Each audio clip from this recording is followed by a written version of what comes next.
years, our families had a share of health problems. So prescriptions are a part of our life. Before we went to the big box store. We both thought it would help us save.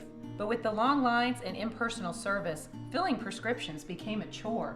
That's when a friend recommended D&H. Now Tristan knows our prescriptions. Brenda always helps us find the right vitamins. And after Dad's fall, Monica's been a real expert with all our home medical needs. All without the lines. Trust and service. That's our D&H. Whatever.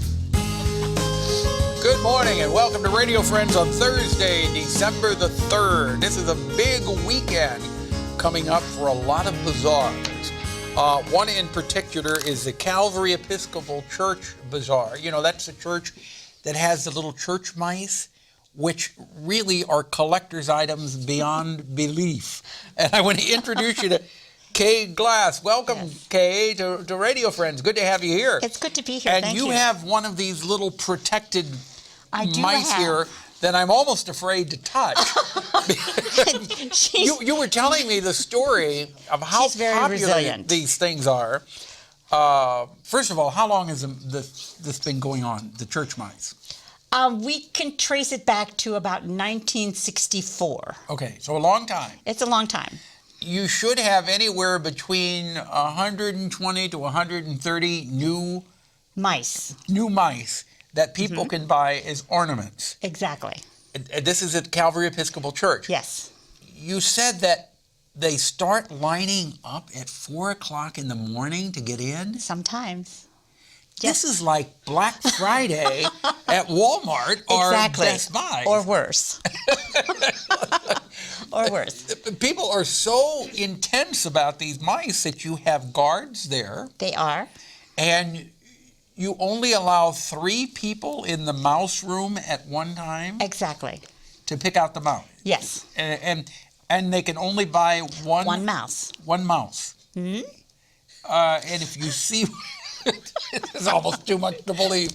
But this is all true. It is true. This is all true. It is. Okay, and if they see that they want to buy another mouse, they have to get out of line and go stand at the back of the line to come back in again. Exactly.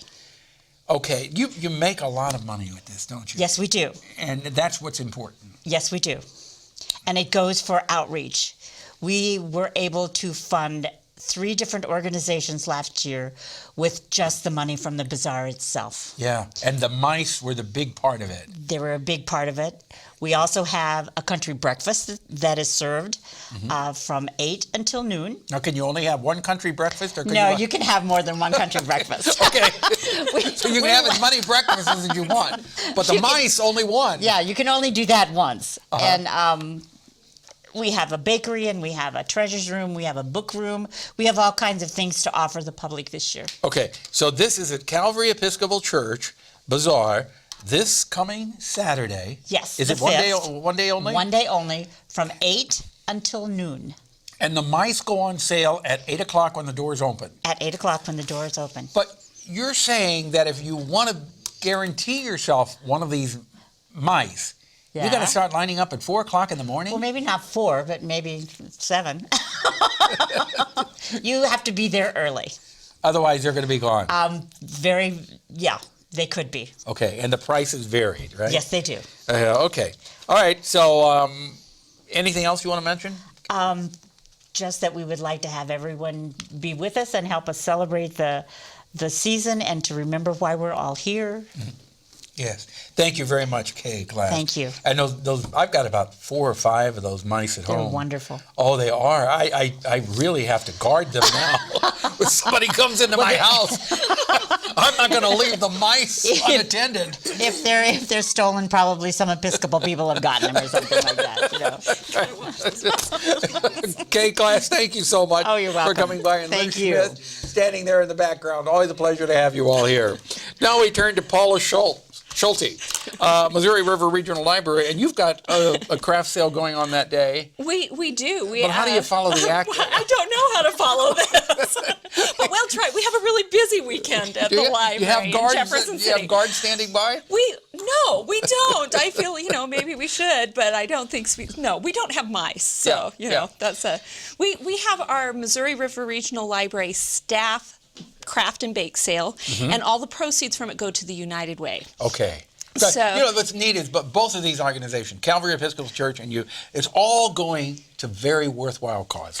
Absolutely. So we start today, actually, right after this airs, from 9 to 8:30 today. Okay. We'll be open, and then tomorrow. So the instant we go off the air, you open the doors. That's right. That's right. And then tomorrow, 9 a.m. to 5:30 p.m., and then Saturday from 9 a.m. to 2 p.m. There are, it's all things that library staff have made. So that's the craft and bake sale.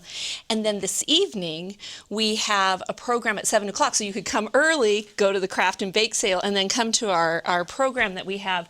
We have Carol Fisher, who writes about food. This isn't a cookbook, but she writes about food. She's going to be there talking about her newest book called The American Cookbook, A History, that kind of goes through culinary history and what makes our cuisine different in America. Yeah. So that should be an interesting program. And she will have her books for sale? I'm assuming that she will, yes. Okay. Generally, authors, when they come, do have Well, sure. their book. She's going to talk about her book. She's going to want to sell some of those books. Yes. And then tomorrow night, we have... it's Living Windows in Jefferson City, and the library will be open during Living Windows as well. We're going to have a Christmas morning theme. We'll have all of our giant games out we have our giant chess and checkers, so people can come in and probably treats and that kind of thing. What exactly goes on with Living Windows? Living Windows, there are, in the downtown area, people will come in, and we have performing groups, dancing, music, that kind of thing, food, and it's just a big community event. It's a lot of fun. Yeah. So that will be going on tomorrow night in Jefferson City. And the library will be open. And the library will be open during that time. And then we have one more thing going on this weekend, and that's on Sunday. We have Carol Klein, who wrote the book Painting for Peace in Ferguson. And it's a children's book that combines a poem that she wrote that's about hope and hope for peaceful resolutions of, all kinds of problems. Okay. And they have photos right after all of the stuff that happened in Ferguson happened.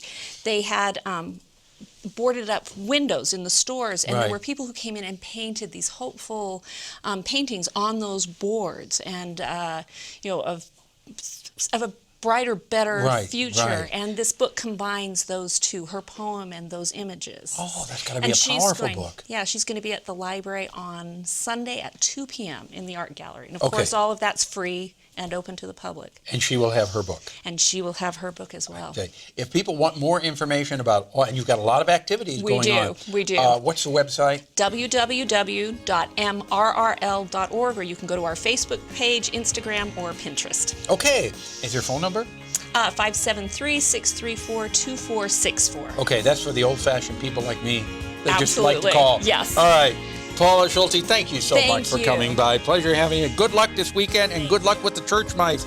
Calvary Episcopal Church Bazaar. Get there at 4 o'clock in the morning if you want one of those little fellas. Out of time for today. Friday, Boonslick Chord Busters. Bye-bye.